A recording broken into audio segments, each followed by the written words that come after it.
Khadam secara harfiah artinya pelayan. Ya. Berdasarkan doa-doa yang kita lihat, itu ada doa wa khadim lana minal jinni bil iman. Jadikan jin pelayan kami dengan iman.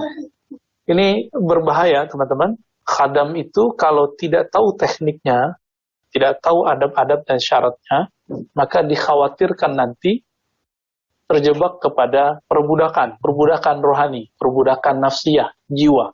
Dan ini sudah banyak kita lihat orang-orang yang berkhadam, apa yang terjadi pada mereka, ada gangguan-gangguan kerohanian. Ya. Dia terhalang secara rohani, bahkan secara pemikiran pun sudah mulai terhalang. Dan berkhadam ini membuat sebagian orang tergelincir dari jalan Allah Subhanahu wa taala.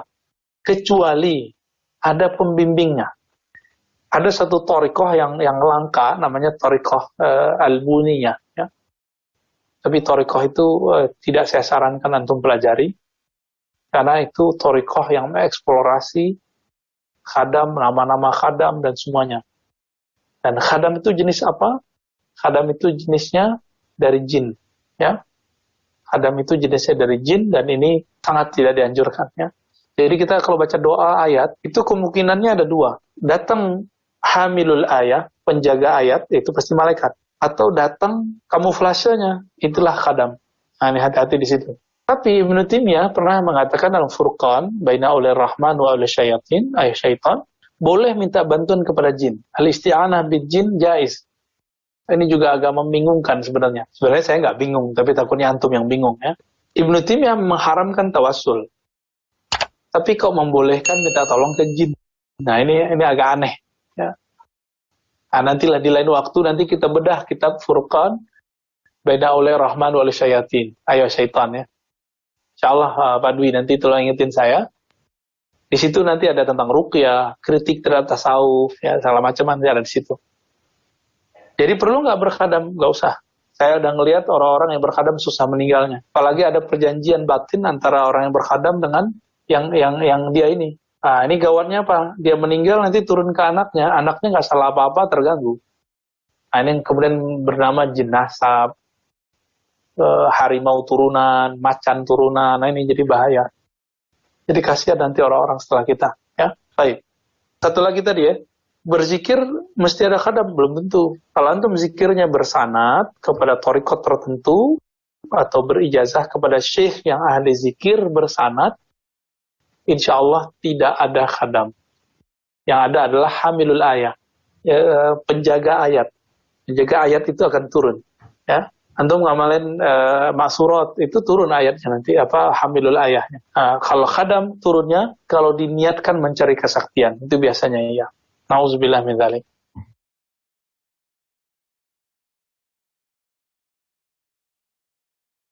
Harus diluruskan ya.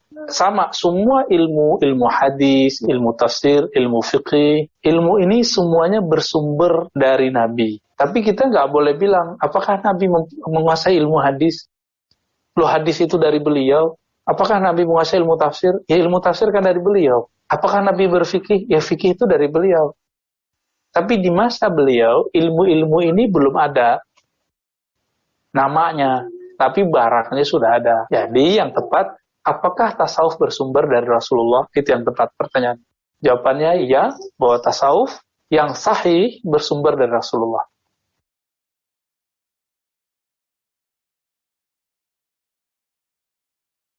Saya jelasin aja secara ringkas ya. Dia analogkan dengan badan yang sakit. Badan kalau sakit, bisakah menikmati makanan yang paling nikmat? Enggak. Pak Dwi ini sukanya rendang ya? Bukan ya, sop ya? Rendang, Sob. Oh, rendang ya. Kalau lagi sariawan, itu bisa menikmati rendang nggak? Nggak bisa. Maka kalau kolbu kita lagi sariawan, itu nggak bisa menikmati zikir. Harus diobatin dulu. Nah, obatnya zikir namanya taubat. Jadi, taubat itu, kalau selama ini kan kita kalau taubat, istighfar cuma dari dosa zahir. Coba mulai pagi ini, siang ini, kita berzikir, memperbaiki kolbu dulu. Jadi kita tobatkan dulu kolbunya. Kolbunya ada sifat apa aja nih? Sombong. Nah, itu dibenerin dulu. Pernah nggak terbersit merasa lebih mulia dari orang? Nah, ini harus diistighfarkan. Pernahkah terbersit bahwa kita benci sama orang, kesal sama orang, iri sama orang? Dan yang paling parah adalah lalai kepada Allah. Nah, semua itu harus diistighfarkan. Inilah obatan untuk qalbi. Kalau sudah diistighfarkan, baru nanti dia bisa masuk ke ranah zikrullah. Baru dia bisa menikmati zikir. Jadi teman-teman, itu lebih kurang indikator kalau qalbu kita lagi sakit, dan lebih kurang itulah caranya. Wallahu ta'ala a'lam bishawab.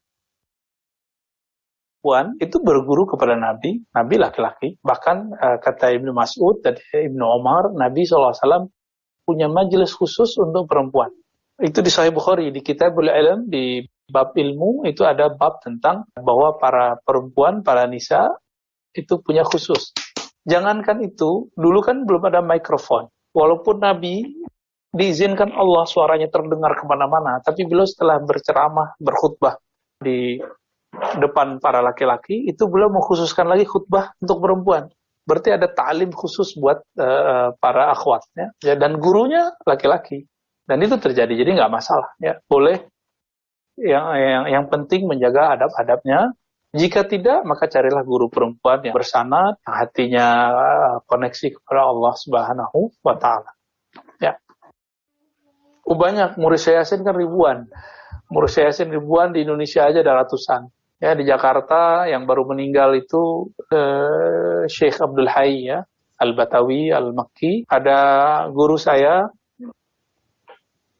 Kiai Ahmad Marwazi di Kuningan, ya. Kemudian juga banyak di Bandung ada. Di Bandung itu siapa nama Kiai Nawawi kalau nggak salah, ya. Di Bandung itu ada, di Garut ada, di setiap kota, di Pulau Jawa itu ada. Tinggal antum mau nyari aja. Kalau di Riau itu ada di kepulauan, ya. Apa nama daerahnya, Banteng apa sih? Nama saya lupa nama daerahnya.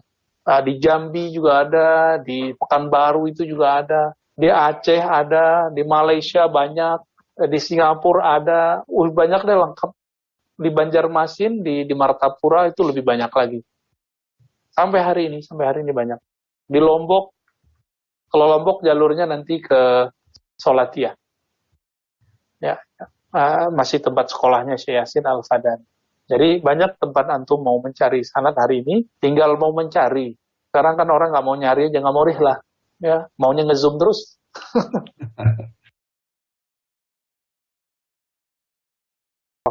Siapa yang mengenal dirinya, kenal Rabb. Itu bukan hadis Nabi secara ilmu hadis, tapi dari Al-Imam Yahya bin Mu'az Ar-Razi. Beliau seorang wali di masa dahulu, tapi juga seorang ahli hadis.